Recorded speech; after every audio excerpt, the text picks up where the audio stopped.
Assalamualaikum warahmatullahi wabarakatuh.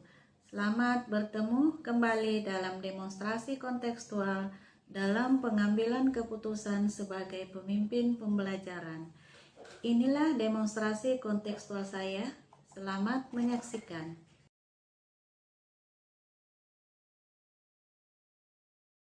Saya sebagai calon guru penggerak yang sudah mendapatkan ilmu yang sangat berharga sebagai pemimpin pembelajaran di sekolah melalui program pendidikan guru penggerak akan selalu berusaha mentransfer dan mengimplementasikan ilmu yang sudah saya dapatkan baik di sekolah, baik terhadap murid dan rekan sejawat maupun warga sekolah dan juga terhadap lingkungan sekitar, terutama dalam pengambilan keputusan sebagai pemimpin pembelajaran.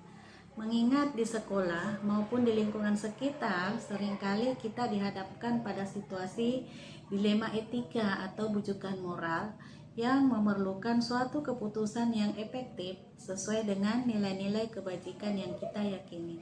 Dalam hal ini, ada beberapa langkah yang akan saya lakukan untuk mentransfer pengetahuan yang saya dapatkan, yaitu yang pertama, terlebih dahulu saya membuat rencana program yang akan saya laksanakan di sekolah.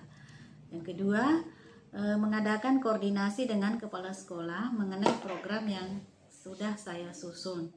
Ketiga, mengadakan pengimbasan ilmu yang sudah didapat kepada rekan sejawat dan komunitas di sekolah. Yang keempat, mengajak rekan sejawat di sekolah untuk menerapkan 4 paradigma dilema etika dan 3 prinsip-prinsip pengambilan keputusan serta 9 langkah-langkah pengambilan keputusan dan pengujian keputusan yang efektif yang sudah saya pelajari di modul 3.1. Langkah-langkah awal yang akan saya lakukan dalam memulai mengambil keputusan berdasarkan pemimpin pembelajaran adalah: pertama adalah menganalisa terlebih dahulu masalah yang saya hadapi, apakah termasuk dilema etika atau bujukan moral. Kedua, menentukan paradigma yang terjadi pada situasi dilema etika yang bisa dikategorikan menjadi 4, yaitu individu lawan masyarakat, rasa keadilan lawan rasa kasihan, kebenaran lawan kesetiaan, jangka pendek lawan jangka panjang. Ketiga, kemudian memilih prinsip yang akan digunakan dalam mengambil keputusan. Di sini ada 3 prinsip yang disesuaikan dengan kasus yang sedang dihadapi. Ketiga prinsip tersebut adalah: 1. Berpikir berbasis hasil akhir. Kedua, berpikir berbasis peraturan. Yang ketiga, berpikir berbasis rasa peduli. Keempat adalah mengambil keputusan dan menguji keputusan yang akan diambil dalam situasi dilema etika atau bujukan moral dengan menggunakan 9 langkah pengambilan dan pengujian keputusan, yaitu: langkah pertama, menentukan nilai-nilai yang saling bertentangan. Kedua, menentukan siapa yang terlibat dalam situasi tersebut.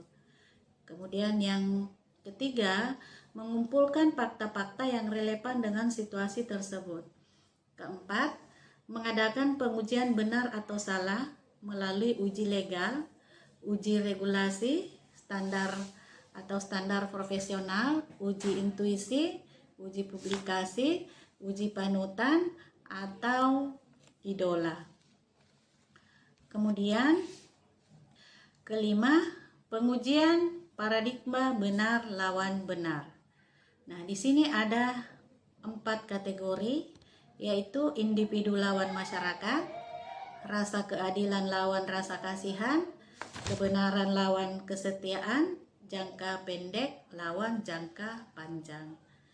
Yang keenam, melakukan prinsip resolusi dengan memilih di antara 3 prinsip penyelesaian dilema etika, yaitu berpikir berbasis hasil akhir, berpikir berbasis peraturan, berpikir berbasis rasa peduli.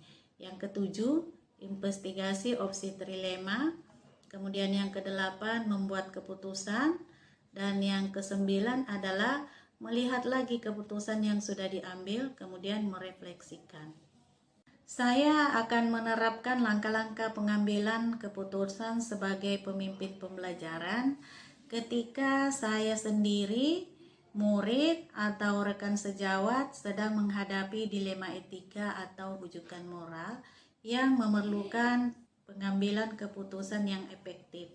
Entah itu hari ini, besok, lusa, minggu depan, atau kapanpun dan selanjutnya setiap menghadapi dilema etika.